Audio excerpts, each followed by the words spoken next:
बोलिए बांके बिहारी लाल की जय।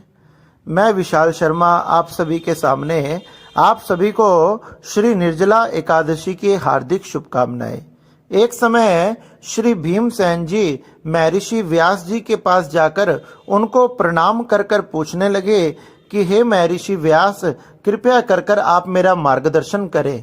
आपने समय समय पर हमारा मार्गदर्शन किया, मैं आज आपसे कुछ पूछना चाहता हूँ। महर्षि व्यास पूछने लगे कि हे भीमसेन, आप बताओ आप क्या पूछना चाहते हो। तो मैं भीमसेन जी कहने लगे, युधिष्ठिर, कुंती, द्रौपदी, अर्जुन, नकुल, सहदेव ये सभी एकादशी के दिन भोजन नहीं करते तथा वह मुझसे भी कहते हैं कि हे भीमसेन, तुम भी भोजन मत किया करो, तुम भी हमारे साथ व्रत किया करो। वह सब एकादशी का व्रत करते हैं और दोनों पक्षों की एकादशी को धारण करते हैं। हे महर्षि व्यास, मैं कुछ समय भी भूखा नहीं रह सकता, क्योंकि मेरे पेट में, मेरी जठराग्नि में एक वृक नाम की अग्नि है जो हमेशा जलती रहती है। जब तक मैं उसे किसी प्रकार से कोई अन्न की आहुति नहीं देता, इतने वह शांत नहीं होती। इसलिए मैं भूखा नहीं रह सकता। मैं भगवान की पूजा पाठ, तीर्थ यात्रा, दान, यज्ञ ये सब कार्य कर सकता हूँ, लेकिन एक दिन भी भूखा नहीं रह सकता। एक दिन भी अगर मैंने अन्न का त्याग कर दिया, मैं भूखा रह गया, तो मुझे लगता है निश्चय ही मेरी मृत्यु हो जाएगी। मैं इन्हीं प्रश्नों में बड़ा उलझा हुआ हूँ। कृपया कर कर मेरा मार्गदर्शन करें कि मैंने क्या करना चाहिए और क्या नहीं करना चाहिए।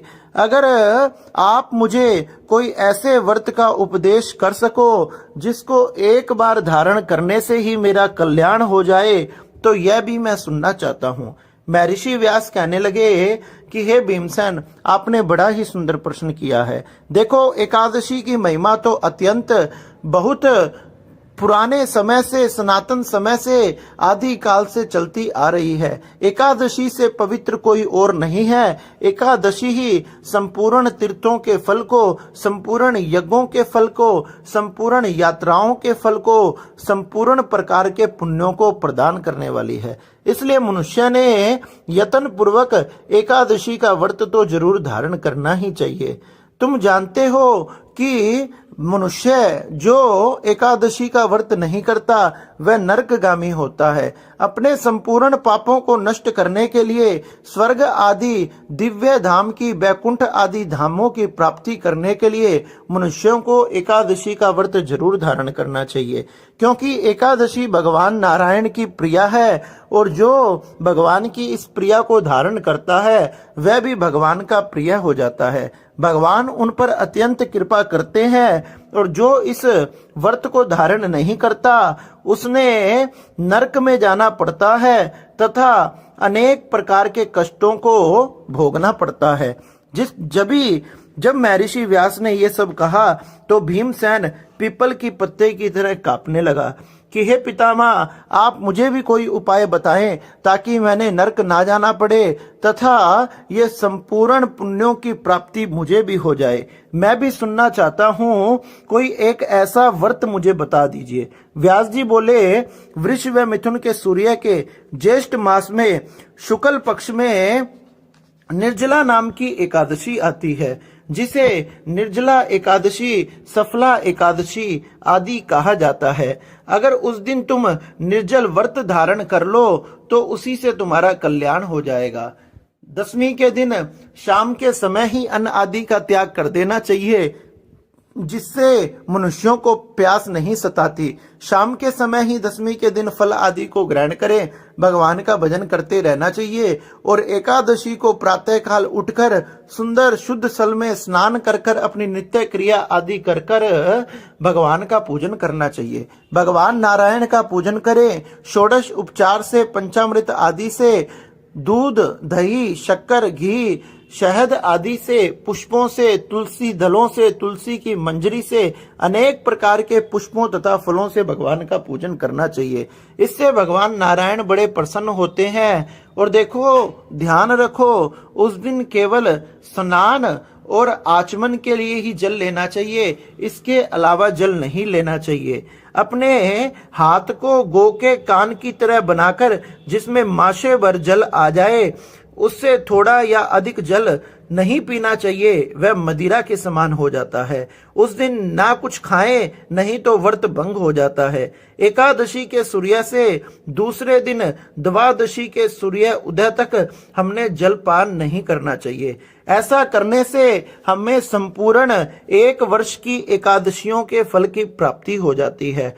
द्वादशी के दिन सुबह निर्मल जल में स्नान कर कर भगवान का पूजन कर कर ब्राह्मणों को जल का, स्वर्ण का दान करें, सुंदर कलश में जल भरकर दान करें, सुंदर शरबत का दान करें, ब्राह्मणों को भोजन करावें। हे भीमसेन, इस प्रकार अगर तुम व्रत धारण करोगे तो तुम्हें संपूर्ण पुण्यों के प्राप्ति हो जाएगी, संपूर्ण एकादशी के फल की प्राप्ति हो जाएगी, संपूर्ण यज्ञों के फल की प्राप्ति हो जाएगी, तुम्हारे जाने अनजाने में हुए सभी पाप नष्ट हो जाएंगे। इस प्रकार से एकादशी का व्रत करना चाहिए, इसमें कोई संदेह नहीं है। भगवान उन पर अत्यंत प्रसन्न होते हैं। शंख चक्र गदा धारण करने वाले भगवान नारायण उन पर अत्यंत कृपा करते हैं तथा वह भगवान का प्रिय बन जाता है। इस प्रकार से ये एकादशी भगवान को अत्यंत प्रिय है तथा भगवान के धामों को, नरक आदि को काटने वाली तथा संपूर्ण पापों को नष्ट करने वाली है। इसलिए ये निर्जला एकादशी तुमने जरूर धारण करना चाहिए। भीमसेन ने इस एकादशी के उपदेश को सुना तथा संकल्प कर लिया कि इस एकादशी के व्रत को मैं जरूर धारण करूंगा तथा उसी दिन से, जिस दिन से भीमसेन ने इस व्रत को धारण किया, इसका नाम भीमसेन एकादशी भी हो गया। इस प्रकार से भीमसेन ने यत्न पूर्वक भगवान का भजन करते हुए इस एकादशी के व्रत को धारण किया और भगवान का नाम लेते हुए दिन व्यतीत हुआ तो उन्हें ना अन्न खाने की इच्छा हुई, ना जल पीने की इच्छा हुई। भगवान के कीर्तन में, भगवान के सत्संग में ही पूरा दिन व्यतीत हो गया।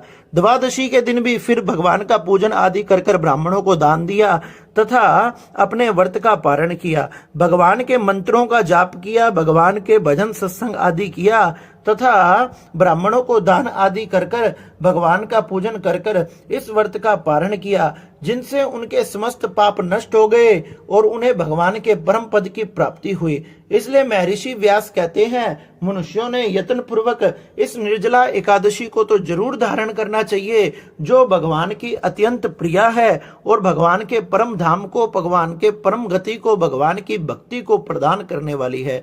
इसलिए इस एकादशी का व्रत तो मनुष्यों ने जरूर धारण करना चाहिए।